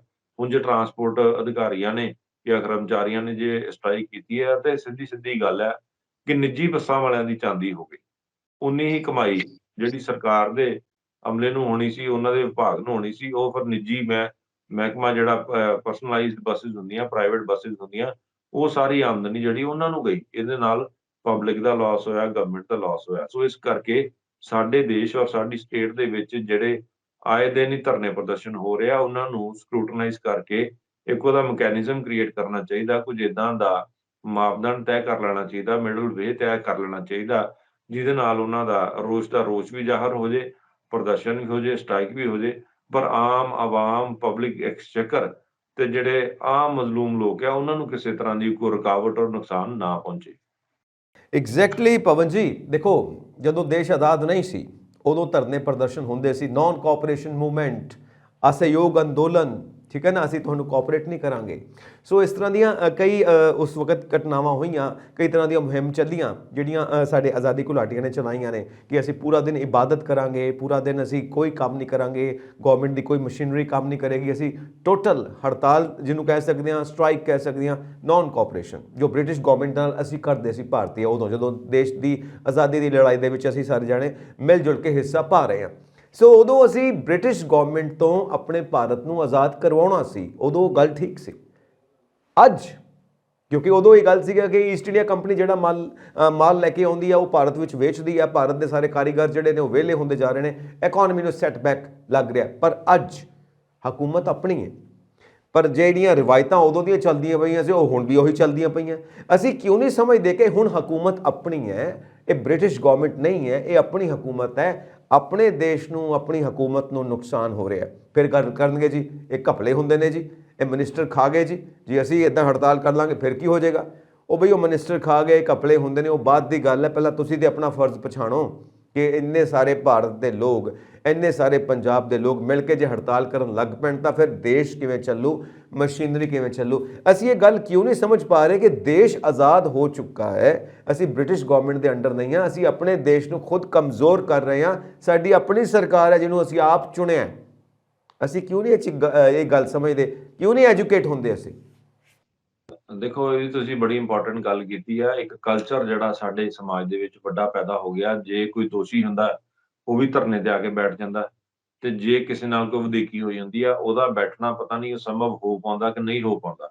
ਅੱਜ ਜਿਹੜੀ ਇੱਕ ਐਲੀਨੇਸ਼ਨ, ਪੋਲਰਾਈਜੇਸ਼ਨ ਆ, ਜਿਹੜੀ ਧਰੁਵੀਕਰਨ ਹੈ ਕਿਸੇ ਵੀ ਗੱਲ ਤੋਂ, ਤੁਸੀਂ ਇੱਕ ਚੀਜ਼ ਦੇਖੀ ਹੋਊਗੀ ਕਿ ਸਾਡੇ ਦੇਸ਼ ਦੇ ਵਿੱਚ ਕੋਈ ਗੱਲ ਹੋਵੇ, ਕਿਤੇ ਉਹਨੂੰ ਧਾਰਮਿਕ ਰੰਗਤ ਦੇ ਦਿੱਤੀ ਜਾਂਦੀ, ਕਿਤੇ ਉਹਨੂੰ ਕੋਈ ਹੋਰ ਰੰਗਤ ਦੇ ਦਿੱਤੀ ਜਾਂਦੀ ਹੈ, ਕਿਤੇ ਫਿਰਕਾ ਪ੍ਰਸਤੀ ਦੀ ਗੱਲ ਆ ਜਾਂਦੀ ਹੈ, ਕਿਤੇ ਫਿਰ ਹਰ ਜਗ੍ਹਾ ਦੇ ਉੱਤੇ ਜੇ ਕੋਈ ਪ੍ਰਦਰਸ਼ਨ ਕਰਦਾ, ਜੇ ਕਮਿਊਨਿਟੀਜ਼ ਨੂੰ ਡਿਵਾਈਡ ਕਰ ਲੈਂਦੇ ਆ, ਪ੍ਰਦਰਸ਼ਨਕਾਰੀਆਂ ਦੇ ਪਿੱਛੇ ਕਿਸੇ ਨਾ ਕਿਸੇ ਤਰ੍ਹਾਂ ਦੇ ਰਾਜਨੀਤਿਕ ਲੋਕ ਹੁੰਦੇ ਆ, ਰਾਜਨੀਤੀ ਬਾਇਸਡ ਹੁੰਦੀ ਆ, ਕਿਤੇ ਨਾ ਕਿਤੇ ਸਰਕਾਰਾਂ ਨੂੰ ਬਦਨਾਮ ਕਰਨ ਦੀ ਵੀ ਸਾਜ਼ਿਸ਼ਾਂ ਇਹਦੇ ਵਿੱਚ ਸ਼ਮੂਲੀਅਤ ਕਰ ਲੈਂਦੀਆਂ।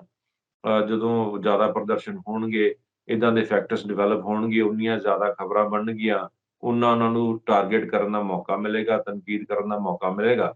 ਪਰ ਹਾਂ, ਸੰਜੀਵ ਜੀ ਇੱਕ ਇੰਪੋਰਟੈਂਟ ਗੱਲ ਇਹ ਹੈਗੀ ਆ ਕਿ ਜਦੋਂ ਸਰਕਾਰਾਂ, ਜੇ ਅਸੀਂ ਸਪੈਸ਼ਲੀ ਪੰਜਾਬ ਦੀ ਗੱਲ ਕਰੀਏ, ਤੇ ਆਮ ਆਦਮੀ ਪਾਰਟੀ ਨੇ ਬਹੁਤ ਵੱਡੇ ਵਾਅਦੇ ਲੋਕਾਂ ਦੇ ਨਾਲ ਕੀਤੇ ਸੀ।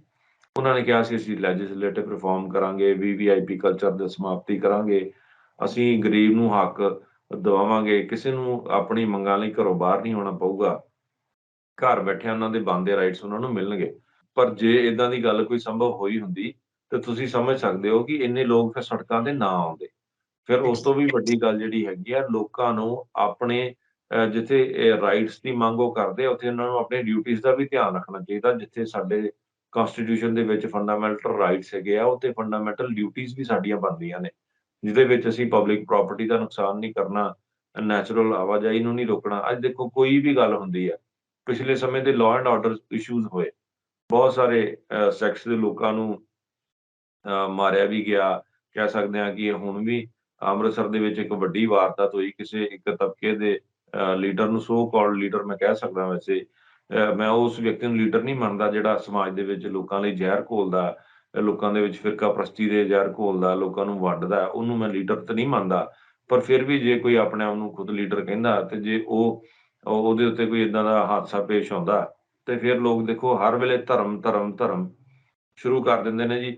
ਸਾਡੇ ਨਾਲ ਗੱਲ ਹੋ ਗਈ ਫਲਾਣੇ ਧਰਮ ਦਾ ਬੰਦਾ, ਫਲਾਣੇ ਧਰਮ ਦਾ ਲੀਡਰ, ਤੇ ਉਹ ਜਾ ਕੇ ਜੀ ਕਦੀ ਰੇਲਵੇ ਟਰੈਕ ਤੇ ਜਾ ਕੇ ਬਹਿ ਜਾਂਦੇ। ਕਿ ਅਸੀਂ ਜੀ ਇਹ ਤੇ ਸਾਡੇ ਫਲਾਣੇ ਧਰਮ ਦਾ ਆਗੂ ਸੀ। ਮੈਂ ਵੀ ਕਿਸੇ ਧਰਮ ਦੇ ਨਾਲ ਬਿਲੋਂਗ ਕਰਦਾ ਹੋਊਂਗਾ ਤੇ ਮੈਂ ਤੇ ਏਦਾਂ ਦੇ ਕਿਸੇ ਆਗੂ ਨੂੰ ਆਪਣਾ ਲੀਡਰ ਨਹੀਂ ਮੰਨਦਾ। ਤੇ ਜੇ ਮੈਂ ਹੀ ਨਹੀਂ ਮੰਨਦਾ ਤੇ ਉਹ ਕਿਹੜੇ ਲੋਕਾਂ ਦੇ ਲੀਡਰ ਨੇ ਜੀ, ਮੈਨੂੰ ਤੇ ਇਹ ਸਮਝ ਨਹੀਂ ਆਉਂਦੀ। ਫਿਰ ਉਹ ਫਿਰਕਾਪ੍ਰਸਤੀ ਦਾ, ਧਰਮ ਦਾ ਰੰਗ ਦੇ ਕੇ ਪ੍ਰਦਰਸ਼ਨਾਂ ਤੇ ਬਹਿ ਜਾਂਦੇ ਆ, ਰੇਲਾਂ ਰੋਕ ਲੈਂਦੇ ਆ। ਫਿਰ ਆਮ ਅਵਾਮ ਜਿਨ੍ਹਾਂ ਨੂੰ ਇਹਨਾਂ ਟੈਕਨੀਕੈਲਿਟੀਜ਼ ਦੀ ਓਨਾ ਧਿਆਨ ਨਹੀਂ ਹੁੰਦਾ, ਉਹ ਫਿਰ ਸੋਚਦੇ ਆ ਕਿ ਸ਼ਾਇਦ ਫਲਾਣੇ ਧਰਮ ਦੇ ਲੋਕਾਂ ਨੇ ਜੀ ਰਾਹ ਰੋਕ ਲਿਆ, ਫਲਾਣੇ ਤਬਕੇ ਦੇ ਲੋਕਾਂ ਨੇ ਜੀ ਹੜਤਾਲ ਕੀਤੀ, ਫਲਾਣੇ ਧਰਮ ਦੇ ਲੋਕ ਜੀ ਹੁਣ ਆਹ ਗੱਲ ਕਰਨਗੇ, ਇਹਦੇ ਨਾਲ ਖਲਾਅ ਸਾਡੇ ਸਮਾਜ 'ਚ ਪੈਦਾ ਹੋ ਜਾਊਗਾ, ਜਦਕਿ ਔਨ ਗਰਾਊਂਡ ਇਹੋ ਜਿਹੀ ਕੋਈ ਵੀ ਗੱਲ ਨਹੀਂ ਹੁੰਦੀ। ਜੀ। ਸੋ ਇਹ ਪ੍ਰਦਰਸ਼ਨਕਾਰੀ, ਇਹ ਧਰਨਾ ਜੀਵੀ ਜਿਹੜੇ ਹੁੰਦੇ ਆ, ਇਹ ਆਪਣੇ ਮੋਟਿਵਸ ਨੂੰ ਕਈ ਵਾਰੀ ਸਿੱਧਾ ਕਰਨ ਵਾਸਤੇ ਜਾਂ ਰਾਜਨੀਤਿਕ ਸਿਨੈਰੀਓ ਕ੍ਰੀਏਟ ਕਰਨ ਵਾਸਤੇ ਏਦਾਂ ਦੇ ਐਫਰਟਸ ਜ਼ਰੂਰ ਕਰ ਦਿੰਦੇ ਆ। ਕਈ ਲੋਕਾਂ ਦਾ ਜਿਨ੍ਹਾਂ ਦੀਆਂ ਮੰਗਾਂ ਮੰਨੀਆਂ ਨਹੀਂ ਜਾਂਦੀਆਂ, ਜੈਨੂਇਨ ਪ੍ਰਦਰਸ਼ਨ ਕਰਦੇ ਆ, ਜੈਨੂਇਨ ਡਿਮਾਂਡਸ ਰੱਖਦੇ ਆ ਤੇ ਆਪਣੀ ਆਵਾਜ਼ ਅੱਛੇ ਤਰੀਕੇ ਨਾਲ ਬੁਲੰਦ ਕਰਦੇ ਤੇ ਉਹਨਾਂ ਦੀ ਆਵਾਜ਼ ਬੜੀ ਦੂਰ ਤੱਕ ਪਹੁੰਚਦੀ ਵੀ ਹੈ। ਪਰ ਹਾਂ, ਸਾਡੇ ਦੇਸ਼ ਦੇ ਵਿੱਚ ਇੱਕ ਵੱਡਾ ਕਲਚਰ ਹੈਗਾ ਕਿ ਕਿਸੇ ਵੀ ਚੀਜ਼ ਦਾ ਮਿਸਯੂਜ ਕਰ ਲੈਣਾ।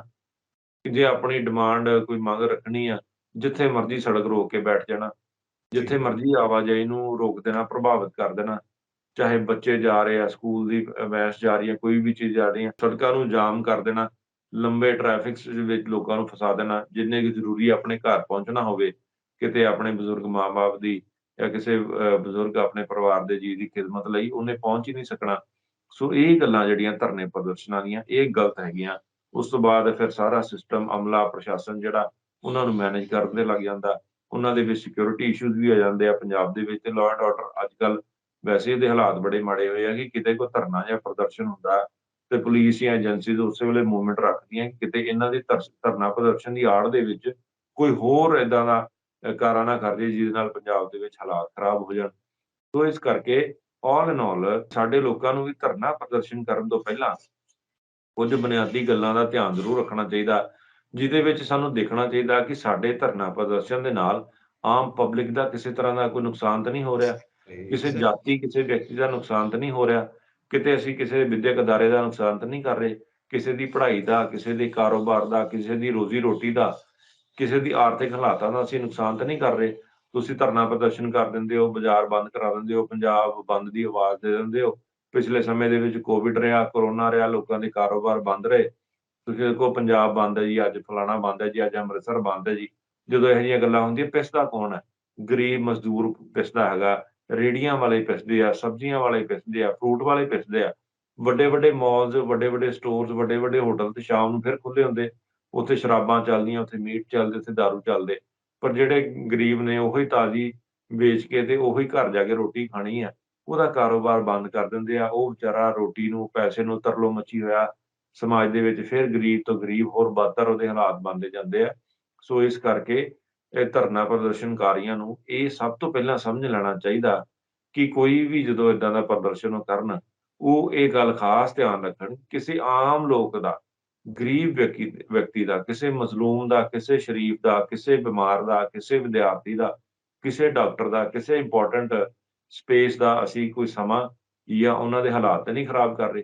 ਤੇ ਜੇ ਅਸੀਂ ਕਰ ਰਹੇ ਹਾਂ, ਅਸੀਂ ਫਿਰ ਕਿਤੇ ਵੀ ਸੱਚੇ ਪ੍ਰਦਰਸ਼ਨਕਾਰੀ ਨਹੀਂ ਹੈਗੇ। ਫਿਰ ਸਾਡੀ ਡਿਮਾਂਡਸ ਦੇ ਵਿੱਚ ਵੀ ਕਿਤੇ ਨਾ ਕਿਤੇ ਫਾਲਟ ਹੋਊਗਾ। ਜੇ ਸਾਡੇ ਡਿਮਾਂਡਸ ਦੇ ਵਿੱਚ ਫਾਲਟ ਨਹੀਂ ਹੈਗਾ ਤੇ ਸਾਡੀ ਜ਼ਹਿਨੀ ਖਰਾਬੀ ਹੋਊਗੀ, ਸਾਡੀ ਸੋਚ ਦੇ ਵਿੱਚ ਖਰਾਬੀ ਹੋਊਗੀ, ਜਿਹਦੇ ਨਾਲ ਅਸੀਂ ਆਪਣੇ ਆਪ ਦਾ ਨੁਕਸਾਨ ਫਿਰ ਆਪਣੇ ਆਪ ਖੁਦ ਹੀ ਕਰ ਰਹੇ ਹੁੰਦੇ। ਐਗਜ਼ੈਕਟਲੀ। ਔਰ ਇਹੀ ਚੀਜ਼ਾਂ ਨੇ ਜਿਹੜੀਆਂ ਸਾਨੂੰ ਸਾਰਿਆਂ ਨੂੰ ਤੰਗ ਕਰਦੀਆਂ ਨੇ। ਤੁਸੀਂ ਦੇਖੋ ਹਮੇਸ਼ਾ ਨਿਊਜ਼, ਕੋਈ ਕਿਤੇ ਪ੍ਰਦਰਸ਼ਨ ਹੋ ਰਿਹਾ, ਕੋਈ ਟੈਂਕੀ ਤੇ ਚੜੇ ਹੋਏ ਨੇ, ਉੱਥੇ ਖੜੇ ਹੋ ਗਏ ਨੇ ਕਿਉਂਕਿ ਸਾਡੀਆਂ ਮੰਗਾਂ ਪੂਰੀਆਂ ਕਰੋ, ਸਾਨੂੰ ਨੌਕਰੀ ਦਿਓ। ਟੈਂਕੀ ਤੇ ਜਾ ਕੇ ਬਹਿ ਕੇ ਫਿਰ ਉਹਨਾਂ ਨੂੰ ਥੱਲੇ ਲਾਇਆ ਜਾਏ। ਸੀਐਮ ਦੇ ਘਰ ਦਾ ਘਿਰਾਓ ਕਰਕੇ ਬਹਿ ਜਾਓ, ਉਹ ਵੀ ਚਲੋ ਇੱਕ ਕਿਸਾਨ ਅੰਦੋਲਨ ਚੱਲਿਆ, ਉਦੋਂ ਵੀ ਘਿਰਾਓ। ਮਤਲਬ ਇਹ ਹੈ, ਠੀਕ ਹੈ, ਕਿਤੇ ਨਾ ਕਿਤੇ ਜੈਨੂਇਨ ਗੱਲਾਂ ਲੱਗਦੀਆਂ ਵੀ ਨੇ ਕਿਉਂਕਿ ਕਰਨੀਆਂ ਪੈਂਦੀਆਂ ਨੇ, ਮਜਬੂਰੀ। ਜਦੋਂ ਸਰਕਾਰਾਂ ਨਹੀਂ ਸੁਣਦੀਆਂ ਉਦੋਂ ਸਟੈਪ ਲੈਣਾ ਪੈਂਦਾ, ਜਿਵੇਂ ਕਿਸਾਨਾਂ ਨੂੰ ਸਟੈਪ ਲੈਣਾ ਪਿਆ। ਕਿਤੇ ਨਾ ਕਿਤੇ ਟੈਂਕੀਆਂ ਤੇ ਚੜ ਜਾਂਦੇ ਨੇ ਨੌਜਵਾਨ, ਸਾਨੂੰ ਨੌਕਰੀ ਦਿਓ, ਜਾਂ ਸਾਡੇ ਰਿਜ਼ਲਟ ਕਿਉਂ ਨਹੀਂ ਦਿੱਤੇ, ਇੰਨੀ ਦੇਰ ਹੋ ਗਈ, ਅਪਾਇੰਟਮੈਂਟ ਲੈਟਰ ਕਿਉਂ ਨਹੀਂ ਆਇਆ, ਅਪਾਇੰਟਮੈਂਟ ਹੋ ਗਈ ਸਾਨੂੰ, ਉਸ ਤੋਂ ਬਾਅਦ ਕਿਤੇ ਜੁਆਇਨਿੰਗ ਕਿਉਂ ਨਹੀਂ ਕਰਵਾਉਂਦੇ ਪਏ। ਇਸ ਕਰਕੇ ਵੀ ਕੁਝ ਨਾ ਕੁਝ ਜਾਇਜ਼ ਵੀ ਲੱਗਦਾ ਕਿ ਕੋਈ ਸੁਣਦਾ ਨਹੀਂ ਤੇ ਟੈਂਕੀ ਦੇ ਉੱਤੇ ਚੜ ਜਾਓ, ਉੱਥੋਂ ਜਾ ਕੇ ਕੋਈ ਨਾ ਕੋਈ ਰਿਪੋਰਟ ਤੁਹਾਡੀ ਕਿਸੇ ਨਾ ਕਿਸੇ ਮੀਡੀਆ ਹਾਊਸ ਵਿੱਚ ਜਾਏਗੀ ਤਾਂ ਸਰਕਾਰ ਸੁਣੇਗੀ।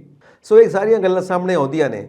ਕੁੱਲ ਮਿਲਾ ਕੇ ਸਥਿਤੀ ਇਹ ਬਣੀ ਹੋਈ ਹੈ ਕਿ ਇੱਧਰ ਜਿਹੜੀਆਂ ਅਸੀਂ ਦੇਖਦੇ ਹਾਂ ਰੋਜ਼ ਨਿਊਜ਼ ਆਉਂਦੀਆਂ ਨੇ, ਕਿਤੇ ਕੋਈ ਘਪਲੇ ਹੁੰਦੇ ਪਏ ਨੇ, ਮੰਤਰੀਆਂ ਨੇ ਘਪਲੇ ਕੀਤੇ, ਕਿਸੇ ਪੁਲਿਸ ਦੇ ਮਹਿਕਮੇ ਦੇ ਵਿੱਚ ਘਪਲੇ ਹੋ ਗਏ, ਕਿਸੇ ਹੋਰ ਜਿਸ ਤਰ੍ਹਾਂ ਜਿੱਥੇ ਰਜਿਸਟਰੀਆਂ ਹੁੰਦੀਆਂ ਨੇ ਮਕਾਨਾਂ ਦੀਆਂ ਉੱਥੇ ਘਪਲੇ ਹੋ ਗਏ, ਕਿਤੇ ਹੋਰ ਟਰਾਂਸਪੋਰਟ ਦੇ ਵਿੱਚ ਘਪਲੇ ਹੋ ਗਏ, ਕਿਤੇ ਕੋਈ ਠੇਕੇ ਦੇਣੇ ਸੀ ਉੱਥੇ ਘਪਲੇ ਹੋ ਗਏ, ਕੋਈ ਸਪੋਰਟਸ ਕਿੱਟ ਵੰਡਣੀਆਂ ਸੀ ਉੱਥੇ ਘਪਲੇ ਹੋ ਗਏ। ਮਤਲਬ ਜੰਗਲਾਤ ਦੇ ਮਹਿਕਮੇ ਦੇ ਘਪਲੇ ਹੋ ਗਏ। ਘਪਲਿਆਂ ਤੋਂ ਇਲਾਵਾ ਹੋਰ ਕੋਈ ਕੰਮ ਨਹੀਂ ਹੈਗਾ।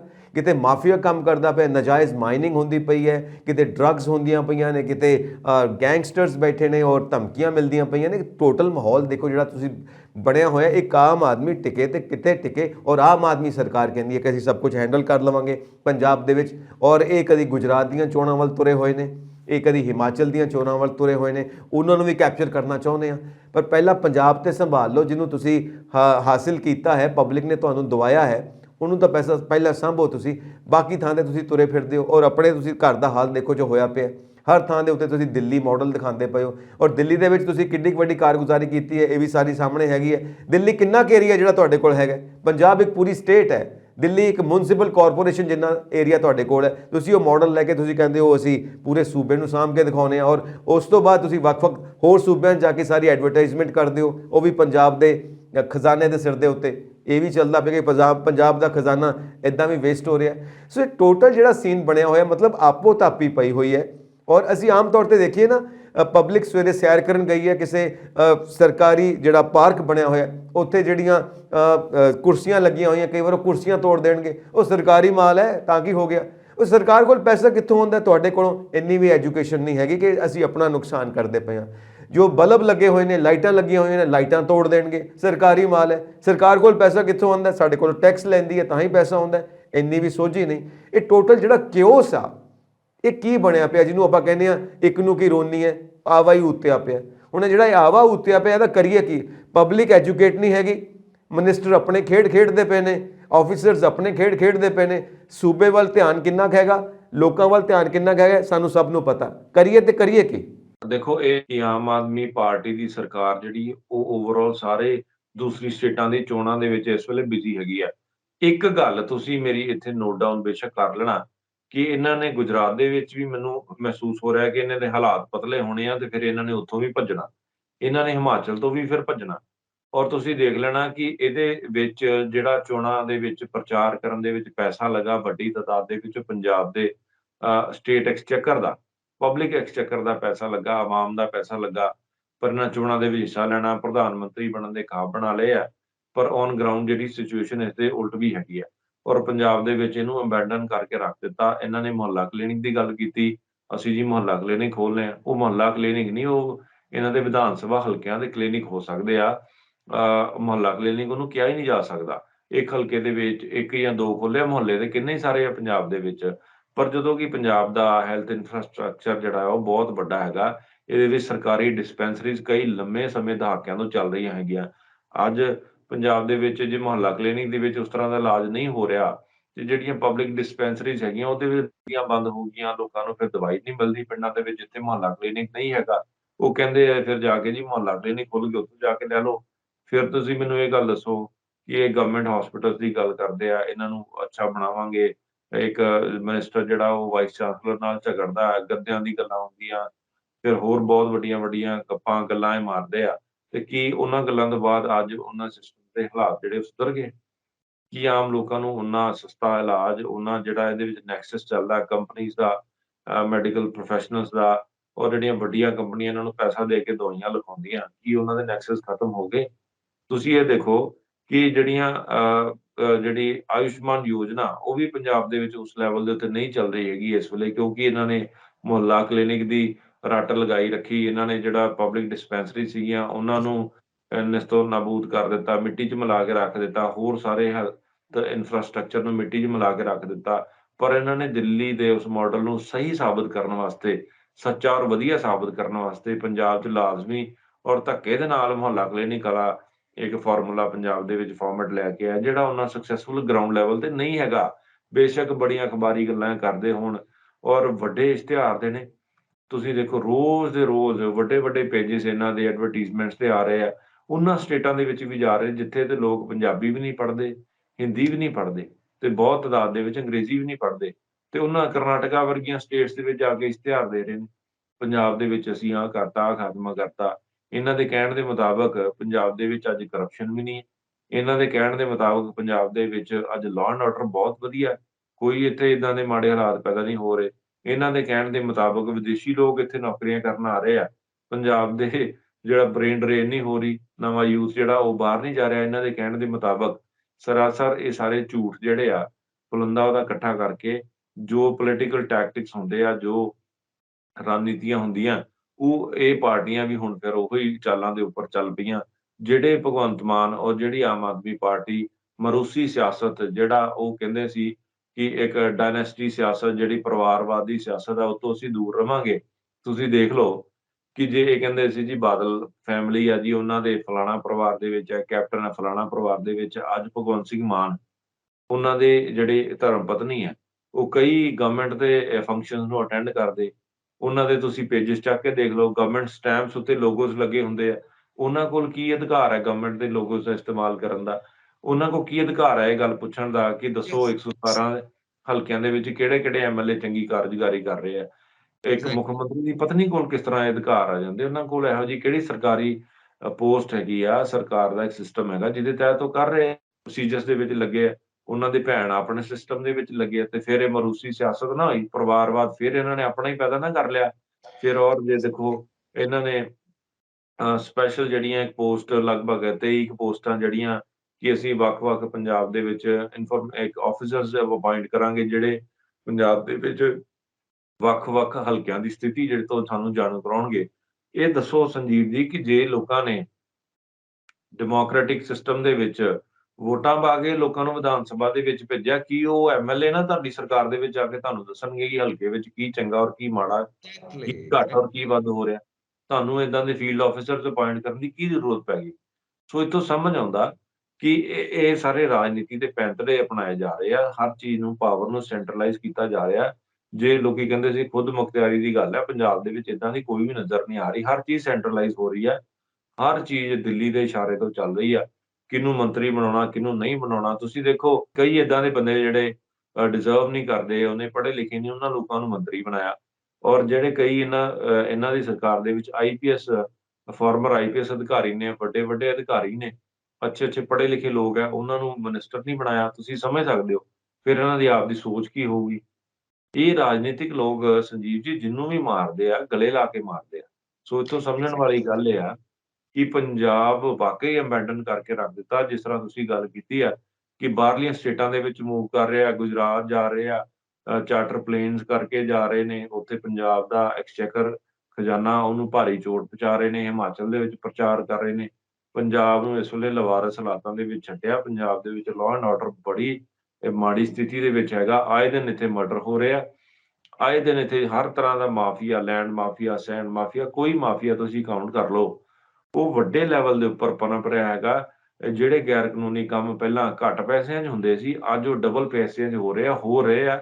ਬਸ ਇੰਨੀ ਗੱਲ ਹੋਈ ਹੈ ਸਰਕਾਰ ਦੇ ਵਿੱਚ ਕਿ ਪੈਸੇ ਜਿੱਥੇ ਕੋਈ ਫਰਸੇ ₹1 ਖਰਚ ਕਰਦਾ ਸੀ ਗਲਤ ਕੰਮ ਲਈ, ਅੱਜ 2 ਜਾਂ 5 ਖਰਚ ਕੇ ਕਰਾ ਦਿੰਦਾ।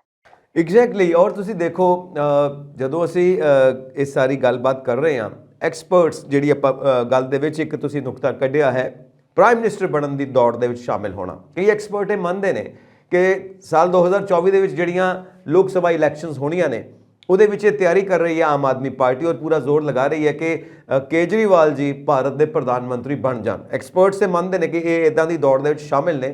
ਪਤਾ ਨਹੀਂ ਇਹ ਨਤੀਜੇ ਕੀ ਆਉਣਗੇ ਔਰ ਇਹਦਾ ਕੀ ਰਿਜ਼ਲਟ ਸਾਰਾ ਸਾਹਮਣੇ ਆਉਣਾ ਹੈ, ਪਰ ਇਹ ਜਿਹੜੀ ਇਹ ਦੌੜ ਹੈ ਇਹ ਕਿਤੇ ਨਾ ਕਿਤੇ ਪੰਜਾਬ ਦੇ ਉੱਤੇ ਭਾਰੂ ਪੈ ਰਹੀ ਹੈ। ਇਹ ਅਸੀਂ ਸਾਰੇ ਸਮਝ ਸਕਦੇ ਹਾਂ ਇਸ ਵਕਤ ਜੋ ਹਾਲਾਤ ਬਣੇ ਹੋਏ ਨੇ।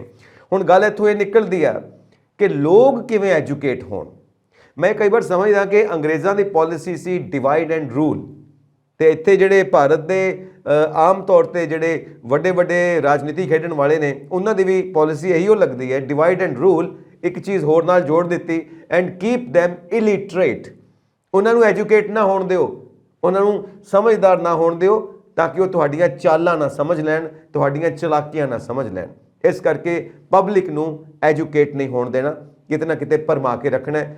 ਮੀਡੀਆ ਆਪਣਾ ਕੰਮ ਕਰਦਾ ਪਿਆ, ਜਿਹੜੇ ਵੱਡੇ ਵੱਡੇ ਚੈਨਲਸ ਨੇ ਸੱਚਾਈ ਬਾਹਰ ਨਹੀਂ ਆਉਣ ਦਿੰਦੇ, ਪ੍ਰੋਪੇਗੈਂਡਾ ਚੱਲਦਾ, ਕਿਸੇ ਨਾ ਕਿਸੇ ਏਜੰਡੇ ਦੇ ਤਹਿਤ ਕੰਮ ਕਰਦੇ ਨੇ।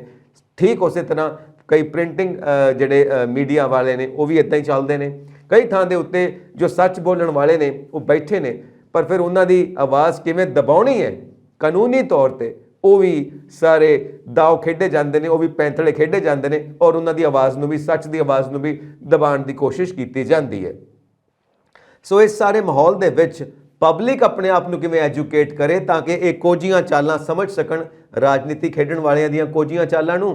ਤੇ ਇਹਨਾਂ ਦੇ ਨਾਲ ਜਿਹੜੇ ਆਫੀਸਰ ਸਹਿਬਾਨ ਵੀ ਰਲੇ ਹੋਏ ਨੇ, ਤੇ ਜਿਹੜੇ ਮੀਡੀਆ ਹਾਊਸਿਸ ਵੀ ਰਲੇ ਹੋਏ ਨੇ, ਤੇ ਜਿਹੜੇ ਬਿਜ਼ਨਸਮੈਨ ਵੀ ਰਲੇ ਹੋਏ ਨੇ, ਔਰ ਆਪਣੇ ਨਾਲੇ ਮਾਫੀਆ ਨੂੰ ਵੀ ਮਿਲਾ ਕੇ ਚੱਲਦੇ ਨੇ, ਗੈਂਗਸਟਰਸ ਨੂੰ ਵੀ ਮਿਲਾ ਕੇ ਚੱਲਦੇ ਨੇ। ਇਹ ਜਿਹੜੀ ਪੂਰੀ ਡੀਪ ਸਟੇਟ ਕੰਮ ਕਰਦੀ ਆ ਪੂਰੇ ਸੂਬੇ ਨੂੰ ਚਲਾਉਣ ਵਾਸਤੇ, ਦੇਸ਼ ਨੂੰ ਚਲਾਉਣ ਵਾਸਤੇ, ਇਹਨਾਂ ਦੀਆਂ ਕੋਝੀਆਂ ਚਾਲਾਂ ਨੂੰ ਪਬਲਿਕ ਕਿਵੇਂ ਸਮਝੇ, ਕਿਵੇਂ ਆਪਣੇ ਆਪ ਨੂੰ ਐਜੂਕੇਟ ਕਰੇ। ਇਹ ਮੇਰਾ ਲਾਸਟ ਟੇਕ ਹੋਏਗਾ ਤੁਹਾਡੇ ਵੱਲੋਂ। ਦੇਖੋ ਸੰਜੀਵ ਜੀ, ਸਾਡਾ ਜਿਹੜਾ ਇੰਡੀਅਨ ਕਨਸਟੀਟਿਊਸ਼ਨ ਆ ਉਹਦੇ ਵਿੱਚ ਇੱਕ ਬੜਾ ਇੰਪੋਰਟੈਂਟ ਇੱਕ ਚੀਜ਼ ਦਰਜ ਕੀਤੀ ਗਈ ਹੈ, ਜਿਹਦੇ ਵਿੱਚ ਉਹਨਾਂ ਨੇ ਕਿਹਾ ਕਿ you have to keep scientific temperament, ਕਿ ਇੱਕ ਵਿਗਿਆਨਿਕ ਸੋਚ ਆਪਣੇ ਅੰਦਰ ਰੱਖਣੀ ਆ, ਸਵਾਲ ਕਰਨ ਦਾ ਮਾਦਾ ਰੱਖਣਾ, ਹਰ ਚੀਜ਼ ਨੂੰ ਜਾਂਚਣਾ, ਘੋਖਣਾ, ਪਰਖਣਾ। ਸਭ ਤੋਂ ਪਹਿਲਾਂ ਇਹਦਾ ਭਾਵ ਇਹੀ ਹੈ ਕਿ ਜਦੋਂ ਕੋਈ ਵਤੀਰਾ ਵਾਪਰਦਾ, ਕੋਈ ਲੀਡਰ ਕੋਈ ਗੱਲ ਕਰਦੇ ਆ, ਤੁਸੀਂ ਆਪਣੇ ਦਿਮਾਗ ਦੇ ਨਾਲ ਸੋਚੋ ਕਿ ਜੇ ਕੋਈ ਸੜਕ ਬਣ ਰਹੀ ਆ, ਉਹਦੇ ਪਹਿਲੀ ਚੀਜ਼ ਆਮ ਸਧਾਰਨ ਬੰਦਾ ਵੀ ਇਹ ਸੋਚ ਸਕਦਾ ਕਿ ਕੀ ਜਦੋਂ ਸੜਕ ਬਣ ਰਹੀ ਹੈ, ਕੀ ਇਹ ਵੈਦਰ ਦੇ ਅਨੁਕੂਲ ਬਣ ਰਹੀ ਹੈ? ਕਿਤੇ ਠੰਡ ਦੇ ਵਿੱਚ, ਸਰਦੀਆਂ ਦੇ ਵਿੱਚ ਸੜਕਾਂ ਤਾਂ ਨਹੀਂ ਬਣਾ ਰਹੇ, ਕਿਉਂਕਿ ਲੋਕ ਜਿਹੜੀ ਉਹਨੂੰ ਗਰਮਾਹਟ ਚਾਹੀਦੀ ਹੈ। ਫਿਰ ਅਗਲੀ ਗੱਲ ਦੇਖ ਸਕਦੇ ਹਾਂ ਕਿ ਕੀ ਉਹਦੇ ਵਿੱਚ ਮਟੀਰੀਅਲ ਅੱਛਾ ਪਿਆ ਕਿ ਨਹੀਂ ਪਿਆ। ਜੇ ਕੋਈ ਬਹੁਤ ਪੜ੍ਹਿਆ ਲਿਖਿਆ ਬੰਦਾ ਵੀ ਨਹੀਂ ਆ, ਨੇਕਡ ਆਈ, ਸਧਾਰਨ ਆਈ ਦੇ ਨਾਲ ਦੇਖਣਾ ਹੋਵੇ, ਤਾਂ ਉਹ ਇਹ ਗੱਲਾਂ ਆਮ ਤੌਰ ਤੇ ਦੇਖ ਸਕਦਾ। ਜੇ ਉਹ ਸਾਇੰਟਿਫਿਕ ਟੈਂਪਰਾਮੈਂਟ ਰੱਖੂਗਾ, ਉਹਦੇ ਘਰ ਦੇ ਅੱਗੇ ਜਦੋਂ ਗਲੀ ਬਣ ਰਹੀ ਹੈ, ਸੜਕ ਬਣ ਰਹੀ ਹੈ, ਸਰਕਾਰੀ ਕੰਮ ਹੋ ਰਿਹਾ, ਚੈਂਬਰਸ ਪੈ ਰਿਹਾ, ਉਹ ਉੱਥੇ ਨਜ਼ਰ ਰੱਖ ਸਕਦਾ ਕਿ ਇਹ ਅੱਛਾ ਮਟੀਰੀਅਲ ਯੂਜ਼ ਹੋ ਰਿਹਾ ਕਿ ਨਹੀਂ ਹੋ ਰਿਹਾ। ਛੋਟੀ-ਛੋਟੀ ਗੱਲਾਂ ਜੇ ਨਹੀਂ ਹੋ ਰਿਹਾ, ਉਹਦੀ ਕੰਪਲੇਂਟ ਕਰ ਸਕਦਾ, ਆਪਣੀ ਆਵਾਜ਼ ਬੁਲੰਦ ਕਰ ਸਕਦਾ, ਹੋਰ ਲੋਕਾਂ ਨੂੰ ਜਾਗਰੂਕ ਕਰ ਸਕਦਾ। ਇਹ ਭਾਵ ਸਾਇੰਟਿਫਿਕ ਟੈਂਪਰਾਮੈਂਟ ਦਾ ਹੈਗਾ। ਇਹ ਨਹੀਂ ਕਿ ਅੰਧ ਭਗਤ ਬਣ ਕੇ, ਦੇਖੋ ਕਿਸੇ ਦੇ ਭਗਤ ਹੋਣਾ ਕੋਈ ਮਾੜੀ ਗੱਲ ਨਹੀਂ, ਪਰ ਅੰਨੇ ਭਗਤ ਹੋਣਾ ਜਿਹੜੀ ਆ ਬਹੁਤ ਮਾੜੀ ਗੱਲ ਹੈਗੀ ਆ। ਫੇਥ ਹੋਣਾ ਅੱਛੀ ਗੱਲ ਹੁੰਦੀ ਹੈ, ਬਲਾਈਂਡ ਫੇਥ ਹੋਣਾ ਬਹੁਤ ਮਾੜੀ ਗੱਲ। ਸਮੇਂ-ਸਮੇਂ ਸਿਰ ਚਾਲਾਂ, ਤੁਹਾਨੂੰ ਪਤਾ ਹੈ ਕਿ ਤੁਸੀਂ ਗੱਲ ਕੀਤੀ ਕਿ ਇਲਿਟਰੇਟ ਰੱਖਣਾ ਕਿਸ ਤਰ੍ਹਾਂ ਲੋਕਾਂ ਨੂੰ। ਉਹ ਕਹਿੰਦੇ ਨਾ ਕਿ ਅ king loves the company of a ਫੂਲ, ਕਿ ਜਿਹੜਾ ਨੇਤਾ ਹੁੰਦਾ ਜਾਂ ਰਾਜਾ ਹੁੰਦਾ, ਉਹਨੂੰ ਮੂਰਖਾਂ ਦੀ ਕੰਪਨੀ ਬੜੀ ਪਸੰਦ ਹੁੰਦੀ ਹੈ ਕਿ ਉਹ ਜੋ ਕਵੇ ਲੋਕ ਹਾਂ, ਹਾਂ, ਹਾਂ, ਹਾਂ ਕਰਦੇ ਹੀ ਜਾਣ। ਔਰ ਦੇਖੋ ਬਹੁਤ ਸਾਰੇ ਰਸਤੇ ਅੱਜ ਬਣ ਗਏ, ਮੀਡੀਆ ਰਿਸੋਰਸਿਸ ਬਹੁਤ ਜ਼ਿਆਦੇ ਨੇ, ਇਨਫੋਰਮੇਸ਼ਨ ਬਹੁਤ ਜ਼ਿਆਦੀ ਆ ਪਬਲਿਕ ਡੋਮੇਨ ਦੇ ਵਿੱਚ। ਛੋਟੀ ਤੋਂ ਛੋਟੀ ਜਾਣਕਾਰੀ ਲੋਕਾਂ ਦੇ ਸਾਹਮਣੇ ਆ ਜਾਂਦੀ ਹੈ। ਰਾਈਟ ਟੂ ਇਨਫੋਰਮੇਸ਼ਨ ਦਾ ਅਧਿਕਾਰ 2005 ਦੇ ਵਿੱਚ ਸਾਨੂੰ ਲੋਕਾਂ ਨੂੰ ਮਿਲ ਗਿਆ ਦੇਸ਼ ਦੇ ਵਿੱਚ। ਅਸੀਂ ਇੱਕ ਅਰਜ਼ੀ ਲਿਖ ਕੇ ਵੀ ਕਿਸੇ ਚੀਜ਼ ਦੀ ਜਾਣਕਾਰੀ ਮੰਗ ਸਕਦੇ ਹਾਂ। ਪਰ ਤੁਸੀਂ ਇਹ ਵੀ ਦੇਖਣਾ ਹੋਊਗਾ ਕਿ ਅਸੀਂ ਕਿਹੜੀ ਇਨਫੋਰਮੇਸ਼ਨ ਸਟੀਕ ਹੈ, ਕਿਹੜੀ ਸਹੀ ਹੈ, ਇਹਦੇ ਵਿੱਚੋਂ ਵੀ ਫਿਲਟਰ ਕਰਨਾ ਅੱਜ-ਕੱਲ੍ਹ ਸਮਾਜ ਵਾਸਤੇ ਬਹੁਤ ਔਖਾ ਹੋ ਗਿਆ। ਬਹੁਤ ਸਾਰੀਆਂ ਏਦਾਂ ਦੇ ਪਲੇਟਫਾਰਮਸ, ਸੋਸ਼ਲ ਮੀਡੀਆ ਤੋਂ ਲੈ ਕੇ ਮੀਡੀਆ ਤੇ ਜਾਂ ਹੋਰ ਰਸਤੇ, ਜਿਵੇਂ ਸਰਕਾਰਾਂ ਜਿਹੜੀਆਂ ਪੈਸੇ ਦਿੰਦੀਆਂ, ਐਡਵਰਟਾਈਜ਼ਮੈਂਟ ਦਿੰਦੀਆਂ, ਵੱਡੇ-ਵੱਡੇ ਚੈਨਲਸ ਨੂੰ ਬੈਕ ਕਰਦੀਆਂ, ਤੇ ਆਮ ਜਿਹੜਾ ਸਧਾਰਨ ਵਿਅਕਤੀ ਹੈ, ਲੇਮੈਨ, ਉਹਦੇ ਲਈ ਸਮਝਣਾ ਔਖਾ ਹੋ ਜਾਂਦਾ ਕਿ ਇਹ ਜਿਹੜੀ ਇਨਫੋਰਮੇਸ਼ਨ ਆ ਰਹੀ ਆ, ਇਹਦੇ ਪਿੱਛੇ ਪਲੱਗ ਕਿਹਦਾ? ਇਹਦੇ ਪਿੱਛੇ ਕਾਰਨ ਕੀ ਆ? ਇਹ ਸਹੀ ਜਾਣਕਾਰੀ ਦੇ ਰਿਹਾ ਜਾਂ ਗਲਤ ਜਾਣਕਾਰੀ ਦੇ ਰਿਹਾ, ਜਾਂ ਇੰਪੋਰਟੈਂਟ ਜਾਣਕਾਰੀ ਦੇ ਰਿਹਾ ਜਾਂ ਘੱਟ ਇੰਪੋਰਟੈਂਟ ਜਾਣਕਾਰੀ ਦੇ ਰਿਹਾ। ਇਹ ਵੀ ਗੱਲਾਂ ਜਿਹੜੀਆਂ ਆਵਾਮ ਨੂੰ ਇਸ ਚੀਜ਼ ਨੂੰ ਫਿਲਟਰ ਕਰਨਾ ਸਾਨੂੰ ਹੁਣ ਸਿੱਖਣਾ ਪਊਗਾ। ਸਾਨੂੰ ਜਾਣਕਾਰੀ ਦੀ ਘਾਟ ਨਹੀਂ, ਸਾਨੂੰ ਇਸ ਚੀਜ਼ ਦੀ ਘਾਟ ਹੈ ਕਿ ਕਿਹੜੀ ਸਟੀਕ ਔਰ ਸਹੀ ਜਾਣਕਾਰੀ 10 ਜਾਣਕਾਰੀਆਂ ਦੇ ਵਿੱਚੋਂ ਅਸੀਂ ਕੱਢ ਕੇ ਆਪਣੇ ਸਾਹਮਣੇ ਰੱਖ ਸਕੀਏ, ਜਦੋਂ ਦੂਸਰੇ ਨੂੰ ਵੀ ਦੱਸੀਏ ਤੇ ਉਹ ਵੀ ਅਵੇਅਰ ਹੋਵੇ, ਐਨਲਾਈਟਨ ਹੋਵੇ, ਜਿਹਦੇ ਨਾਲ ਸਮਾਜ ਦਾ ਭਲਾ ਹੋ ਸਕੇ, ਲੋਕ ਸਹੀ ਰਸਤੇ ਤੇ ਚੱਲ ਸਕਣ। ਸੁਲਤਾਨ ਬਾਹੂ ਹੋਣਾ ਨੇ ਵੀ ਕਿਹਾ ਕਿ ਗਿਆਨ ਦਾ ਦੀਵਾ ਬਾਲ ਹਨੇਰੇ, ਤੇਰੀ ਲੱਭ ਵਸਤ ਗਵਾਚੀ ਹੋ। ਹਰ ਚੀਜ਼ ਦਾ ਰਸਤਾ ਜਿਹੜਾ ਗਿਆਨ ਦੇ ਰਾਹੀਂ ਹੋ ਕੇ ਜਾਂਦਾ ਹੈ। ਜੇ ਕਿਸੇ ਵੀ ਚੀਜ਼ ਲਈ ਅਸੀਂ ਸਾਇੰਟਿਫਿਕ ਟੈਂਪਰਾਮੈਂਟ ਰੱਖਾਂਗੇ, ਕਿਸੇ ਆਮ ਵਿਅਕਤੀ ਨੂੰ, ਗਰੀਬ, ਸ਼ਰੀਫ, ਮਜ਼ਲੂਮ ਨੂੰ ਇੰਨਾ ਕੀ ਸਰੋਕਾਰ ਹੁੰਦਾ ਲੀਡਰਾਂ ਦੇ ਨਾਲ ਕਿ ਉਹਨਾਂ ਦੇ ਇਲਾਕੇ 'ਚ ਡਿਵੈਲਪਮੈਂਟ ਹੋ ਰਹੀ ਹੈ ਤੇ ਚੰਗੀ ਹੋਵੇ, ਸਾਫ਼ ਸੁਥਰਾ ਪਾਣੀ ਉਹਨਾਂ ਨੂੰ ਮਿਲੇ, ਬੁਨਿਆਦੀ ਸਹੂਲਤਾਂ ਉਹਨਾਂ ਨੂੰ ਮਿਲਣ। ਉਹਨੇ ਨਾ ਤੇ ਕੋਈ ਨਸ਼ਾ ਵੇਚਣਾ ਹੁੰਦਾ ਤੇ ਨਾ ਹੀ ਕੋਈ ਇਲੀਗਲ ਕੰਮ ਕਰਨਾ ਹੁੰਦਾ, ਜਿਹੜੇ ਲੀਡਰਾਂ ਦੇ ਉਹਨੇ ਫੋਨ ਕਰਾਉਣੇ ਹੁੰਦੇ ਆ। ਸੋ ਇਸ ਕਰਕੇ ਇਹ ਬੁਨਿਆਦੀ ਗੱਲਾਂ ਉੱਤੇ ਲੋਕ ਡਟ ਕੇ ਖੜੇ ਹੋ ਜਾਣ, ਆਪਣੇ ਜਿਹੜੇ ਮੰਗਾਂ, ਆਪਣੇ ਜਿਹੜੇ ਰਾਈਟਸ ਆ, ਉਹਨਾਂ ਨੂੰ ਹਾਸਲ ਕਰਨ ਵਾਸਤੇ ਆਵਾਜ਼ ਬੁਲੰਦ ਕਰਨ, ਔਰ ਨਾਲ ਦੇ ਨਾਲ ਆਪਣੇ ਜਿਹੜੇ ਫੰਡਾਮੈਂਟਲ ਡਿਊਟੀਜ਼ ਵੀ ਸਾਨੂੰ ਸੰਵਿਧਾਨ ਨੇ ਦਿੱਤੀਆਂ, ਜੋ ਸਾਡੇ ਫਰਜ਼ ਵੀ ਹੈਗੇ ਆ, ਉਹ ਵੀ ਅਸੀਂ ਜੇ ਪੂਰੇ ਕਰਾਂਗੇ ਤੇ ਪੱਕਾ ਲਾਜ਼ਮ ਗੱਲ ਹੈਗੀ ਹੈ ਕਿ ਅਸੀਂ ਰਾਜਨੀਤਿਕ ਜਿਹੜੇ ਮਾੜੇ ਲੀਡਰ ਲੋਕ ਆ, ਉਹਨਾਂ ਦੀਆਂ ਸੌੜੀਆਂ ਚਾਲਾਂ ਤੋਂ ਆਪਣਾ ਬਚਾਅ ਵੀ ਕਰ ਸਕਦੇ ਹਾਂ, ਭਵਿੱਖ ਵੀ ਬਚਾ ਸਕਦੇ ਹਾਂ, ਦੇਸ਼ ਨੂੰ ਤਰੱਕੀ ਵੱਲ ਵੀ ਲਿਜਾ ਸਕਦੇ ਹਾਂ ਔਰ ਆਪਣੇ ਪਰਿਵਾਰ ਦਾ, ਸਮਾਜ ਦਾ ਪਾਲਣ-ਪੋਸ਼ਣ ਵਧੀਆ ਤੋਂ ਵਧੀਆ ਤਰੀਕੇ ਦੇ ਨਾਲ ਕਰ ਸਕਦੇ ਹਾਂ। ਜੀ ਪਵਨ ਜੀ, ਇੱਕ ਗੱਲ ਮੈਂ ਐਡ ਅਪ ਕਰਨਾ ਚਾਹਾਂਗਾ। ਜਿਹੜਾ ਤੁਸੀਂ ਸ਼ਬਦ ਇਸਤੇਮਾਲ ਕੀਤਾ ਹੈ ਸਾਇੰਟੀਫਿਕ ਟੈਂਪਰ, ਇਹ ਸ਼ਬਦ ਸਭ ਤੋਂ ਪਹਿਲਾਂ ਜੋ ਭਾਰਤ ਦੇ ਪਹਿਲੇ ਪ੍ਰਾਈਮ ਮਿਨਿਸਟਰ ਸੀ ਪੰਡਿਤ ਜਵਾਹਰ ਲਾਲ ਨਹਿਰੂ, ਉਹਨਾਂ ਨੇ ਆਪਣੀ ਪੁਸਤਕ ਡਿਸਕਵਰੀ ਆਫ ਇੰਡੀਆ ਦੇ ਵਿੱਚ ਇਸ ਸ਼ਬਦ ਦਾ ਇਸਤੇਮਾਲ ਕੀਤਾ ਸੀ ਔਰ ਇਸ ਤੋਂ ਬਾਅਦ ਇਹ ਜੋ ਸ਼ਬਦ ਹੈ ਇਹ ਸਾਰਿਆਂ ਦੇ ਘਰ ਘਰ ਪਹੁੰਚਿਆ ਔਰ ਅੱਜ ਹਰ ਡਿਸਕਸ਼ਨ ਦੇ ਵਿੱਚ ਸਾਇੰਟੀਫਿਕ ਟੈਂਪਰ ਦਾ ਹਵਾਲਾ ਦਿੱਤਾ ਜਾਂਦਾ ਹੈ। ਵਿਗਿਆਨਿਕ ਸੋਚ ਹਾਊਸ ਹੋਲਡ ਨੇਮ ਬਣ ਚੁੱਕਾ ਹੈ ਸਾਇੰਟੀਫਿਕ ਟੈਂਪਰ। ਸਭ ਤੋਂ ਪਹਿਲਾਂ ਡਿਸਕਵਰੀ ਆਫ ਇੰਡੀਆ ਦੇ ਵਿੱਚ ਇਹਦਾ ਜ਼ਿਕਰ ਮਿਲਦਾ ਹੈ। ਸੋ ਬਹੁਤ ਬਹੁਤ ਸ਼ੁਕਰੀਆ ਤੁਹਾਡਾ, ਤੁਸੀਂ ਸਾਡੇ ਦਰਸ਼ਕਾਂ ਨਾਲ ਇਸ ਸਬਜੈਕਟ ਦੇ ਉੱਤੇ ਗੱਲਬਾਤ ਕੀਤੀ। Thank you so much, all the best. ਤੇ ਅਸੀਂ ਆਪਣੇ ਦਰਸ਼ਕਾਂ ਨੂੰ ਇਹ ਗੁਜ਼ਾਰਿਸ਼ ਕਰਾਂਗੇ ਕਿ ਤੁਸੀਂ ਇਸ ਸਬਜੈਕਟ ਦੇ ਉੱਤੇ ਆਪਣੇ ਬਣਦੇ ਵਿਚਾਰ ਸਾਨੂੰ ਇਨਬਾਕਸ ਕਰੋ। ਸਾਡਾ ਚੈਨਲ ਪੰਜਾਬ ਮੇਲ USA TV ਸਬਸਕ੍ਰਾਈਬ ਕਰੋ। ਸਤਿ ਸ਼੍ਰੀ ਅਕਾਲ।